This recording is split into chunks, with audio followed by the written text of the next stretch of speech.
potential Native American descendants. Examining autosomal DNA for this purpose is unreliable, as so little of the colonists' genetic material would remain after 5 or 6 generations. However, testing of Y chromosomes and mitochondrial DNA is more reliable over large spans of time. The main challenge of this work is to obtain a genetic point of comparison, either from the remains of a lost colonist or one of their descendants. While it is conceivable to sequence DNA from 430-year-old bones, there are as yet no bones from the lost colony to work with. And, as of 2019, the project had yet to identify any living descendant. Archaeological Research, edit. 1887-present, Archaeological Evidence, edit. Archaeological research on Roanoke Island only began when Talcott Williams discovered a Native American burial site in 1887. He returned in 1895 to excavate the fort but found nothing of significance. Ivor Noel Hume would later make several compelling finds in the 1990s, but none that could be positively linked to the 1,587 colony, as opposed to the 1,585 outpost. After Hurricane Emily uncovered a number of Native American artifacts along Cape Creek in Buxton, North Carolina, anthropologist David Sutton Phelps Jr. organized an excavation in 1995. Phelps and his team discovered a ring in 1998, which initially appeared to be a gold signet ring bearing the heraldry of a Kendall family in the 16th century. The find was celebrated as a landmark discovery, but Phelps never published a paper on his findings, and neglected to have the ring properly tested. X-ray analysis in 2017 proved the ring was brass, not gold, and experts could not confirm the alleged connection to Kendall heraldry. The low value and relative anonymity of the ring make it more difficult to conclusively associate with any particular person from the Roanoke voyages, which in turn increases the likelihood that it could have been brought to the New World at a later time.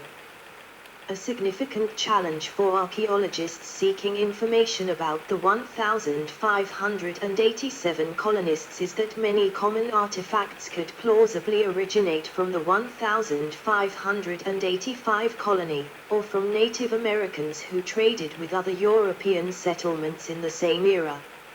Andrew Lawler suggests that an example of a conclusive find would be female remains, since the 1,585 colony was exclusively male, buried according to Christian tradition, supine, in an east-west orientation, which can be dated to before 1650, by which point Europeans would have spread throughout the region.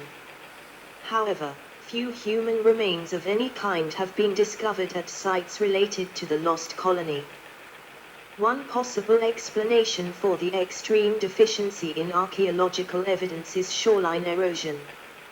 The northern shore of Roanoke Island, where the Lane and White colonies were located, lost 928 feet, 283 m, between 1851 and 1970. Extrapolating from this trend back to the 1580s, it is likely that portions of the settlements are now underwater, along with any artifacts or signs of life. 2011-present, New Archaeological Sites, edit. In November 2011, researchers at the First Colony Foundation noticed 2 corrective patches on White's 1585 map La Virginia Pass. At their request, the British Museum examined the original map with a light table. One of the patches, at the confluence of the Roanoke and Chowan rivers, was found to cover a symbol representing a fort at the head of Albemarle Sound. The faint outline of a fort, drawn in what might be invisible ink, was also discovered on the patch itself. One theory is that White may have been trying to conceal the fort from the Spanish, who saw the colony as a threat. The Spanish had sent an expedition to defeat the colony, but could not find the settlers. As the symbol is not to scale, it covers an area on the map representing thousands of acres in Bertie County, North Carolina. However, the location is presumed to be in or near the 16th century Wepmiak village of Meetup.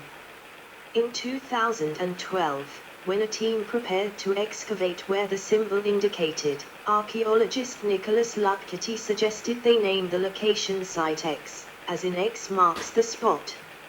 In 2015 a team excavated the site, located near a Native American village called Meetup.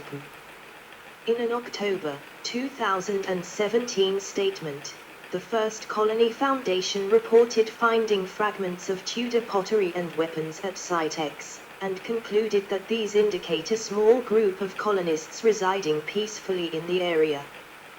The challenge for this research is to convincingly rule out the possibility that such finds were brought to the area by the 1585 Lane colony, or the trading post established by Nathaniel Batts in the 1650s. In 2019, the Foundation announced plans to expand the research into land that has been donated to North Carolina as Salmon Creek State Natural Area. In 2020, new artifacts were found in North Carolina which researchers believe may be from a colony of survivors of the lost colony. These were found at a site about 50 miles west of Roanoke Island. Analysis of the artifacts focused on determining whether they might be from the lost colony, since later settlers from other colonies such as Jamestown would have different items and different materials than the lost colony settlers, such as for example clay pipes, which were invented later. Another researcher found items at a site about 50 miles south of Roanoke Island. Another dig by Mark Horton, an archaeologist from the University of Bristol, found European artifacts at the site of a Native American village on Hatteras Island, including part of a sword and part of a gun. This may be conclusive proof that the settlers did indeed assimilate with local Native Americans. In 2020 a book by Scott Dawson was published entitled The Lost Colony and Hatteras Island, describing his efforts along with Horton to find artifacts relating to the colony. He also wrote articles in publications, including an article in the magazine American Heritage, which described several significant artifacts. These included several objects that seemed to be manufactured by Europeans, including an olive jar, glass and various manufactured items. Hypotheses about the colony's disappearance, edit. It's the Area 51 of Colonial History. Adrian Masters, historian, University of Texas. Without evidence of the lost colony's relocation or destruction, speculation about their fate has endured since the 1590s.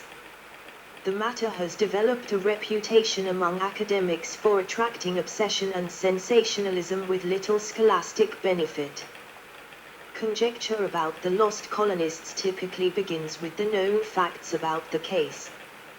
When White returned to the colony in 1590, there was no sign of battle or withdrawal under duress, although the site was fortified.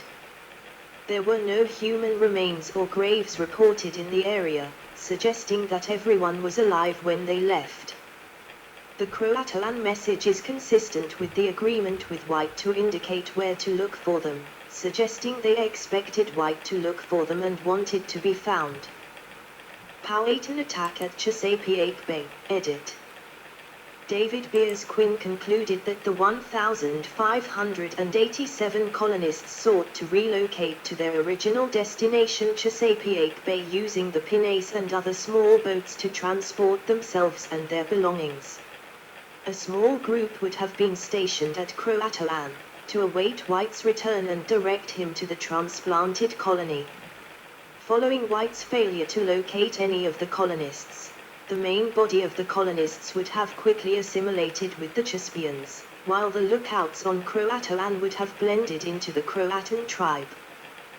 Quinn suggested that Samuel Mace's 1602 voyage might have ventured into Chesapeake Bay and kidnapped Powhatans to bring back to England. From there, these abductees would be able to communicate with Thomas Harriot, and might reveal that Europeans were living in the region. Quinn evidently believed circumstances such as these were necessary to explain optimism about the colonists' survival after 1603. Although Strachey accused Weyhan Senecor of slaughtering the colonists and Chespians in separate passages, Quinn decided that these events occurred in a single attack on an integrated community, in April 1607. He supposed that Weyhan Senecor could have been seeking revenge for the speculative kidnappings by Mace. In Quinn's estimation, John Smith was the first to learn of the massacre, but for political considerations he quietly reported it directly to King James rather than revealing it in his published writings.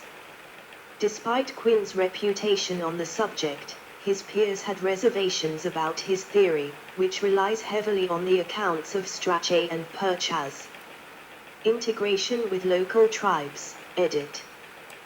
The possibility that the missing colonists could have assimilated into nearby Native American tribes has been suggested since at least 1605. If this integration was successful, the assimilated colonists would gradually exhaust their European supplies, ammunition, clothing, and discard European culture, language, style of dress, agriculture, as Algonquian lifestyle became more convenient. Colonial-era Europeans observed that many people removed from European society by Native Americans for substantial periods of time, even if captured or enslaved, were reluctant to return. The reverse was seldom true. Therefore, it is reasonable to postulate that, if the colonists were assimilated, they or their descendants would not seek reintegration with subsequent English settlers. This leaves open the question of which tribe, or tribes, the colonists assimilated into. It is widely accepted that the Croatan were ancestors of the 18th century Hatteras, although evidence of this is circumstantial. The present-day Hatteras tribe identifies as descendants of both the Croatan and the lost colonists by way of the Hatteras. Some 17th century maps use the word Croatoan to describe locations on the mainland, across Pamlico Sound from Roanoke and Hatteras.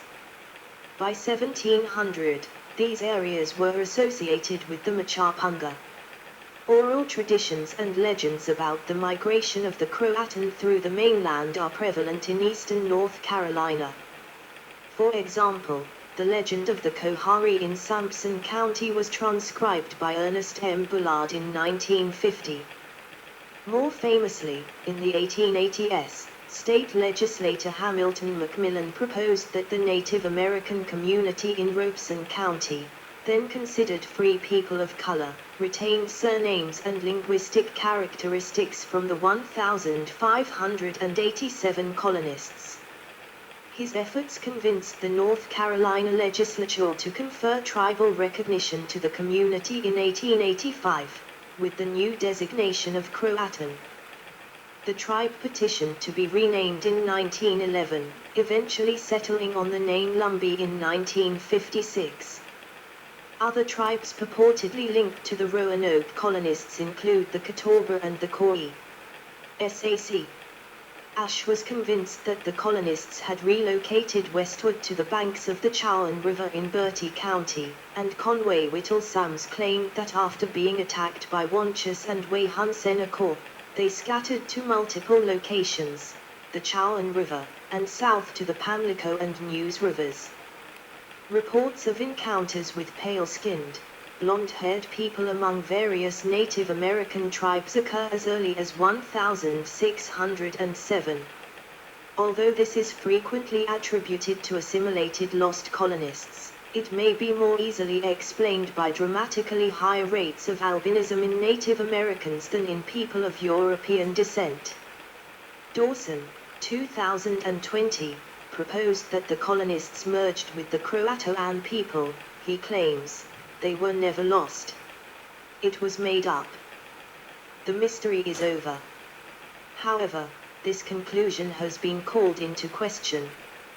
Alan Outlaw, an archaeologist and faculty member at Christopher Newport University, called Dawson's conclusion as storytelling, not evidence-based information, while archaeologist Nick Luckety wrote, "I have not seen any evidence at Croatoan of artifacts that indicate that Englishmen were living there." In addition, the actual text of Dawson's 2020 book The Lost Colony and Hatteras Island admitted that there was no smoking gun of evidence that the colonists had assimilated with the tribe. The book was also not subject to peer review, leaving the question open in spite of the sensationalist headlines that accompanied its publication. An archaeological dig by Mark Horton, an archaeologist from the University of Bristol, found European artifacts at the site of a Native American village on Hatteras Island, including part of a sword and part of a gun. This may be conclusive proof that the settlers did indeed assimilate with local Native Americans. Attempt to return to England, edit. The colonists could have decided to rescue themselves by sailing for England in the pinnace, left behind by the 1587 expedition. If such an effort was made, the ship could have been lost with all hands at sea, accounting for the absence of both the ship and any trace of the colonists. It is plausible that the colony included sailors qualified to attempt the return voyage. Little is known about the pinnace, but ships of its size were capable of making the trip, although they typically did so alongside other vessels. The colonists may have feared that taking a standard route across the Atlantic Ocean, with a stop in the Caribbean, would place them at risk of a Spanish attack, and thus chosen to attempt a direct course to England instead. Making such a voyage was not unfeasible. In 1563, French settlers at the failed Charles Fort colony on what is now Paris Island, South Carolina, built a crude boat and successfully, albeit desperately, returned to Europe. Alternatively, the Roanoke colonists could have sailed north along the coast, in the hopes of making contact with English fishing fleets in the Gulf of Maine. The pinnace would not have been large enough to carry all of the colonists. Additionally, the provisions needed for a transatlantic voyage would further restrict the number of passengers. The colonists may have possessed the resources to construct another seaworthy vessel, using local lumber and spare parts from the pinnace. Considering that ships were later built by survivors of the 1609 Sea Venture shipwreck, it is at least possible that the lost colonists could produce a second ship that, with the pinnace, could transport most of their party. Even in these ideal conditions, however, at least some colonists would remain in Virginia, leaving open the question of what became of them. Conspiracy against Raleigh, edit. Anthropologist Lee Miller proposed that Sir Francis Walsingham, Simon Fernandez, Edward Strafford, and others participated in a conspiracy to maroon the 1587 colonists at Roanoke. The purpose of this plot, she argued, was to undermine Walter Raleigh, whose activities supposedly interfered with Walsingham's covert machinations to make England a Protestant world power, at the expense of Spain and other Catholic nations. This conspiracy would have impeded Raleigh and White from dispatching a relief mission until Walsingham's death in 1590. Miller also suggested that the colonists may have been separatists, seeking refuge in America from religious persecution in England. Raleigh expressed sympathy for the separatists, while Walsingham considered them a threat to be eliminated. According to Miller, the colonists split up, with a small group relocating to Croatoan while the main body sought shelter with the Roanoke. The colonists, however, would have quickly spread European diseases among their hosts, decimating the Roanoke and thereby destabilizing the balance of power in the region.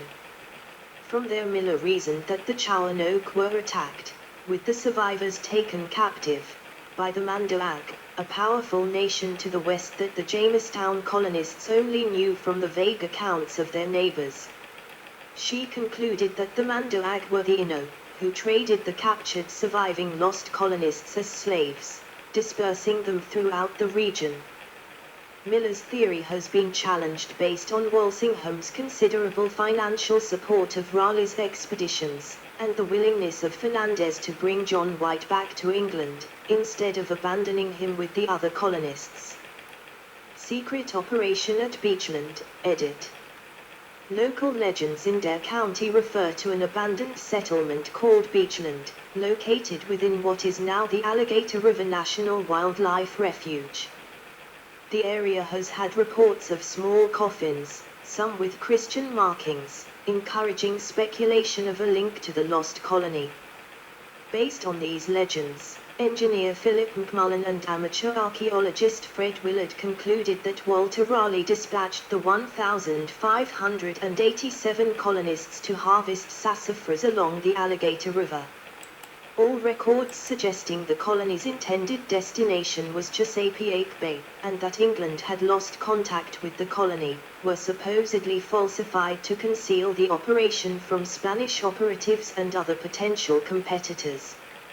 According to McMullen, Raleigh quietly re-established contact with the colony by 1597, and his sassafras expeditions were simply picking up the colonists' harvests. In this view, the colony was not truly abandoned until the secret of the colony's location died with Raleigh in 1618. After that point, McMullen argued, the colonists would have begun to assimilate with the Croatan at Beachland. This hypothesis largely depends upon oral traditions and unsubstantiated reports about Beachland, as well as a 1651 map that depicts a sassafras tree near the Alligator River. A significant problem with the hypothesis is that Raleigh supposedly planned a sassafras farm in 1587, to capitalize on a dramatic increase in crop prices, so that he could quickly compensate for the great expense of the failed 1585 colony.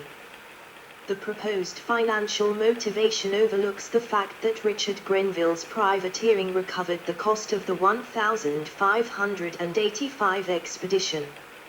Additionally, sassafras prices did not skyrocket in value until the late 1590s, well after the establishment of the 1587 colony. Spanish Attack, edit. Paul Green, while collecting material for a 1937 stage play, noticed that Spanish records from the period contained abundant references to Raleigh and his settlements. Spanish forces knew of English plans to establish a New Virginia base in 1587 and were searching for it before White's colonists had even arrived. The Spanish Empire had included most of North America in their Florida claim and did not recognize England's right to colonize Roanoke or Chesapeake Bay. Given the Spanish sack of Fort Caroline in 1565, the colonists likely recognized the threat they represented. However, the Spanish were still searching for the colony in Chesapeake Bay as late as 1600, suggesting that they also were unaware of its fate. Cora Tree, edit. In 2006, writer Scott Dawson proposed that a southern live oak tree on Hatteras Island, which bears the faint inscription Cora in its bark, might be connected to the lost colony. The Cora tree had already been the subject of local legends, most notably a story about a witch named Cora that was popularized. Good. Camcorder is out of power. It's 10 a.m. The sun is shining, so we have some free heating. Oh. I not have heating on the last many days. So now we have some free heating. So I will charge my camcorder, then I will read the last small part. So, but that will take me many months to read this American history. But I have other stuff I like to read about, but I'll read a little bit. I will read a little bit